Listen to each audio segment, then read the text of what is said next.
सकाळी 6:15ची वेळ. बस स्टॉपवर खेडेगावातून शहरात कॉलेजला जाणाऱ्या मुलं-मुली, दही दूध शेतमाल विकायला जाणाऱ्या स्त्री-पुरुषांची गर्दी. ही बस चुकली की परत 1 तासाने बस. कॉलेजच्या मुलं-मुली आपल्या ग्रुपमधील कोण राहिलं का हे मागे वळून पाहत होते. ही बस सगळ्यांच्यासाठी महत्त्वाची होती. वेळ झाला की महत्त्वाचे लेक्चर चुकणार म्हणून कॉलेजांच्या मुलांची गर्दी. तर वेळ झाला तर शेतमालाला भाव मिळणार नाही म्हणून शेतकऱ्यांची गर्दी. तेवढ्यात योगिता घाईघाईत थोडीफार पळतच स्टॉपवर येत होती. आज तिला उठायला जास्तच उशीर झालेला. पहिलंच लेक्चर इंग्लिश, त्यात गर्ल कॉलेजला असल्यामुळे आणि कॉलेजचे नियम कडक असल्यामुळे तिला पहिलं कोणतंच लेक्चर चुकवता येत नसे. त्यामुळे ती स्टॉपवर पळतच येत होती आणि येताना बाप्पा प्लीज बस चुकू देऊ नको म्हणून मनोमन धावा करत होती. ती येत असताना मात्र बसची वाट बघणाऱ्या नजरा बसवरून हटल्या आणि तिच्यावर स्थिरावल्या. व्हाईट जीन्स, पिंक कलरचा शॉर्ट टॉप, पाठीमागे छोटीशी सॅक अडकलेली आणि पायात व्हाईट शूज. आणि योगिता कोल्हापूर जिल्ह्यातील एका खेडेगावातील स्मार्ट मुलगी. घरातील मोकळ्या वातावरणामुळे मॉडर्न कपडे घालताना तिच्या चेहऱ्यावर एक वेगळाच आत्मविश्वास. छोट्या छोट्या गोष्टींवर मनातून घाबरायची. म्हणजे अगदी समोरच्या व्यक्तीला दुसरं कोण काहीतरी बोललं की हिला वाईट वाटणार आणि मग त्या माणसाला किती वाईट वाटलं असेल याची हुरहुर मनाला लावून घेणारी. मध्यमवर्गीय घरातील सगळ्यात मोठी आणि लाडकी असणारी मुलगी. घरात असणारं वैचारिक स्वातंत्र्य त्यामुळे ती स्वतःला खूपच भाग्यवान समजायची. त्यामुळेच तर खेड्यातल्या संकुचित वृत्तीच्या वातावरणात ती सहज वावरायची. ती 10वीला असताना वडिलांचा उदार वृत्तीमुळे घरची परिस्थिती थोडी बिकट झाली होती. तरीही तिच्या घरच्यांनी तिची स्वप्न पूर्ण करण्याचं ठरवलं होतं. पण तिला तिच्या बाबाला कर्जाचा डोंगरात लोटायचं नव्हतं. म्हणूनच तिने तिचं इंजिनियर व्हायचं स्वप्न बाजूला ठेवलं आणि सायन्स ही न घेता आर्टला प्रवेश घेतला. आणि स्पर्धा परीक्षा देऊ असं मनात ठरवून 11वीच्या प्रवेशासोबतच स्पर्धा परीक्षांची तयारी सुरू केली. अशी ही योगिता. उंच, गोरी, मध्यम बांध्याची, हुशार, थोडीशी बडबडी, सगळ्यांना मदत करणारी, लाघवी, एकंदरीत कोणाच्याही नजरेत भरणारी मुलगी बस स्टॉपवर धापा टाकत आली. तिला पाहताच मुलांच्या हृदयाचा ठोका चुकला. थोडीशी मॉडर्न असल्यामुळे बिघडलेले पान अशा नजरेने काही लोकांनी पाहिलं आणि तिच्या मैत्रिणी आणि इतर मुलींनी किती लकी आहे ही, हिला किती स्वातंत्र्य आहे, आम्हाला पण असं लाईफ हवं होतं म्हणून मनात हेवा ठेवून बघत होते. अरे ही काय बस आली. सगळ्यांचीच एकच घाई उडाली बसमधील सीट पकडण्यासाठी. सगळे पटापट चढत होते. पण हिला गर्दीत धक्काबुक्की करत बसमध्ये चढणं पसंत नाही. आणि दुसरं म्हणजे जी लोकं बादपान अशा नजरेने पाहत होती तीच लोकं आता तिच्याकडे ओझं उचलायला त्यांची मदत करावी या हेतूने पाहत होते. आणि हे काय रोजचंच होतं ना. ती त्यांना मदत केल्याशिवाय बसमध्ये चढायची नाही. तिच्या मैत्रिणी कधीकधी तिला बसण्यासाठी सीट पकडायच्या, पण नेहमी बसायला जागा मिळेल असं नाही. पण आज तिच्यावर बाप्पा मनापासून खुश होता. आज तिला जागा मिळाली, ती पण खिडकी शेजारी. योगिताची कळी खुलली ती सीट बघून. या सगळ्या गोंधळात कोणतरी तिला एकटक पाहत होतं, ज्याकडे कोणाचंही लक्ष नव्हतं. आणि नसणारच ना, तो त्याच्या कारमध्ये बसून तिला पाहत होता. अगदी तिचं स्टॉपला धावपळ करत येण्यापासून, मैत्रिणींशी गप्पा मारत असताना तिचं हसणं, तिचा पळत आल्यामुळे फुललेला श्वास आणि त्यात पण मैत्रिणीशी कधी बोलू म्हणून झालेली तिची घाई. तिचं कोणालाही भाव न देणं आणि मगाशी पळत आलेली मुलगी आता मात्र मदत करण्यासाठी तीच मागे राहून सगळ्यात शेवटी बसमध्ये चढणं, हे सगळं तो पाहत होता. ती जेव्हा त्याला रोडवरून क्रॉस झाली त्याचवेळी त्याच्या गाडीचं स्पीड कमी झालं होतं आणि त्याच्याही नकळत त्याची कार त्याने थांबवली होती. हृदयात एक नाजूक कळ उठली होती. बस सुरू झाली आणि त्याची तंद्री तुटली. ओह शिट, खूप लेट झाला असं म्हणून त्याने गाडी स्टार्ट केली आणि मीटिंगसाठी निघाला. खरं थोडा पुढे गेला आणि त्याची गाडी बंद पडली. लगेच त्याने कोणाला तरी फोन केला आणि घाईत त्याने ती बस पकडली. फोनवरून त्याने त्याच्या ड्रायव्हरला दुसरी गाडी घेऊन कोल्हापूर बस स्टॉपला यायला सांगितले. योगेश राजे पाटील, आराध्या ॲग्रो एक्सपोर्टचे ऑनर. वडील, एक छोटी बहीण. लहान असतानाच आई देवाघरी गेली. छोटी ऋतिका फक्त 1 वर्षांची असेल आणि योगेश 3 वर्षांचा. छोट्याशा आजाराचं निमित्त झालं आणि त्यांना अकाली मरण आलं. त्यानंतर त्याच्या वडिलांनीच त्याचा सांभाळ केला. त्याचे वडील जयवंत राजे पाटील यांचा ॲग्रो प्रॉडक्टचा छोटासा व्यवसाय होता, ज्याला दोघा पती-पत्नींनी खूप मोठा करायचं स्वप्न पाहिलं होतं. सुरुवातीला सुपर ॲग्रो एअरपोर्ट या नावाने असलेला त्यांचा व्यवसाय त्यांनी आपल्या पत्नीच्या नावाने आराध्या ॲग्रो एक्सपोर्ट नावाने सुरू केला. BSc ॲग्री असणारे जयवंत कृषी विभागामध्ये जॉब करत होते. त्यांचं लग्न शेतकरी कुटुंबातील आराध्याशी झालं. आराध्या ही उच्च शिक्षित होती, पण तिला नोकरी लागत असून देखील शेतकऱ्यासाठी काहीतरी करता यावं, त्यांच्या मालाला योग्य भाव मिळावा, गावाबाहेर, राज्याबाहेर तसेच देशाबाहेर या आपल्या शेतमालाला मार्केट उपलब्ध व्हावे आणि त्याचा योग्य तो मोबदला शेतकऱ्यांना मिळावा.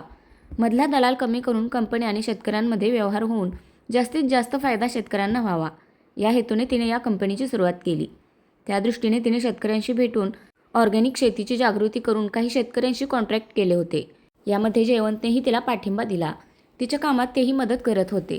त्यांच्या लग्नाला 6 आणि कंपनीला 5 वर्ष पूर्ण होत असतानाच एक दिवस अचानक आराध्या या तिघांना सोडून देवाघरी गेली आणि तिचं स्वप्न पूर्ण करण्यासाठी जयवंतने आपली नोकरी सोडली आणि तिचा बिझनेस आणि आपल्या पोरांना आई आणि बापाचं दोघांचीही कमी जाणवून दिली नाही.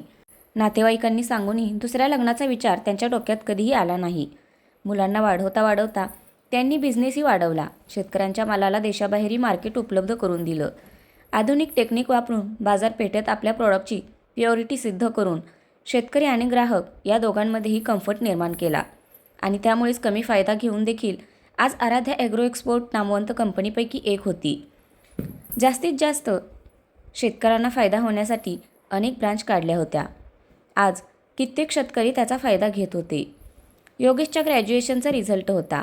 तो चांगल्या मार्कांनी पास झाला आणि ठरल्याप्रमाणे त्याची CETमध्ये टॉप केल्यामुळे तो देशाबाहेर MBA करण्यासाठी रात्रीच्या फ्लाईटने निघणार होता. त्याच्या वडिलांनी म्हणजेच जयवंत आणि बहीण ऋतिकाने आज उरलेला दिवस एकत्र घालवायचं ठरलं होतं. कारण यानंतर तब्बल 2 वर्षांनी योगेश घरी येणार होता. बिझनेसमध्ये MBA करून आईच्या बिझनेसला गगनभरारी घेऊ द्यायचं हे एकच स्वप्न होतं त्याचं. आई त्याला आठवत नव्हती, पण बाबांच्या बोलण्यातून तो आईला अनुभवत होता. त्यामुळे तिचं स्वप्न पूर्ण करणं हेच त्याचं ध्येय होते. त्यासाठी त्याला स्वतःला बेस्ट बनवायचं होतं. घरी आवरून सगळे एअरपोर्टवर निघाले. त्याचं चेकआउट झाले आणि तो आत निघालाच तोच त्याचे बाबा जोरात खाली ढासळले. बाबा म्हणून तसाच माघारी फिरला आणि त्यांना उचलून हॉस्पिटलला घेऊन गेला. ICUच्या बाहेर तो फेऱ्या मारत होता.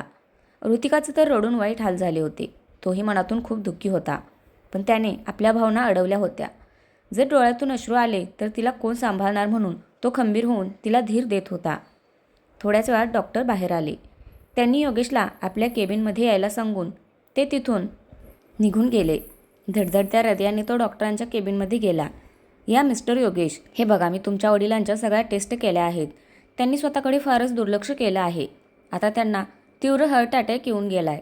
याआधीही त्यांना मायनर अटॅक येऊन गेलेत, पण त्यांनी कदाचित पित्त झाल्याने दुखत असेल किंवा अपचन आहे म्हणून छातीत दुखत असेल असं समजून त्याकडे पूर्णपणे दुर्लक्ष केलं आहे. त्यामुळे इथून पुढचं लाईफ त्यांचं बोनस लाईफ असेल. त्यामुळे त्यांची काळजी घ्या. त्यांना जादा दगदग करायला लावू नका. सोबतच त्यांच्याबरोबर वेळ घालवा. आय तुम्ही लहान आहात आणि तुमच्या मनावर खूप मोठा आघात आहे हा, पण तुम्हालाच त्यांना सावरावं लागेल आणि जितक्या लवकर तुम्ही या स्थितीबाबत त्यांना सांगाल तितकं बरं होईल. कारण कसं आहे, त्यांची इच्छाशक्तीच त्यांना जगण्याचं बळ देईल. त्यामुळे प्लीज तुम्ही त्यांची नीट काळजी घ्या आणि बिझनेसमधून त्यांना रिटायर करा. डॉक्टरांचं बोलणं ऐकून योगेशच्या पायाखालची जमीन सरकली. त्याच्या पायात त्राण उरले नाहीत. कसाबसा तो केबिन बाहेर आला आणि ऋतिकाला घट्ट मिठी मारली. डोळ्यातून अश्रू ओघळले होते. पण हा बिझनेस इथेच राहून वाढवायचा आणि बाबांवर ताण येऊ द्यायचं नाही. त्यांचं उरलेलं लाईफ छान घालवायचं असं ठरवून त्यांनी डोळे पुसले आणि बाबांना भेटायला निघून गेला. 4 दिवसांनी जयवंतला डिस्चार्ज मिळाला. सगळे घरी आले. योगेश, तुझी फ्लाईट मिस झाली. आता मी ठीक आहे. 2 दिवसानंतरचं बुक कर तिकीट. आधीच लेट झाले आहे. आपण ऑनलाईन फी भरू. तू जायची तयारी कर. जयवंत म्हणाले. बाबा, मी तुम्हाला सोडून कुठे जाणार नाही. मी इथेच करेन MBA.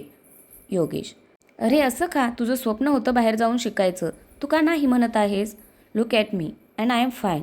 जयवंत, प्लीज बाबा, मला राहू द्या तुमच्यासोबत प्लीज. ज्या कॉलेजला मी ॲडमिशन घेणार होतो त्याचे ऑनलाईन MBA पण आहे. मी ते करेन, पण प्लीज मला तुमच्यासोबत राहू देत. मला ना तुम्हाला बिझनेसमध्ये हातभार लावायचा आहे. हे करत करत मी शिकेन. योगेश म्हणाला. अरे हो, तू फक्त हातभार लावायचं म्हणत आहेस. मी तर सगळा भार तुझ्यावर देऊन रिटायर होणार आहे. पण त्याला अजून खूप वेळ आहे. हे बघ, अजून तू लहान आहेस. एकदा बिझनेसमध्ये आलास की तुला फ्री टाईम मिळणार नाही. म्हणून म्हणतो की तू माझी काळजी करू नकोस. मी आहे ना. मस्त एन्जॉय कर तुझं लाईफ. MBA कर आणि मग बिझनेस जॉईन कर. जयवंत, बाबा, तुमची तब्येत ठीक नाही. तुम्ही आराम करा. मी उद्यापासून ऑफिस जॉईन करतोय. तुम्ही फक्त आराम करा आणि सोबत मला गाईड करा. चला, गुड नाईट. लवकर झोपावं लागेल. काळजी घ्या. काही लागलं तर मला हाक द्या.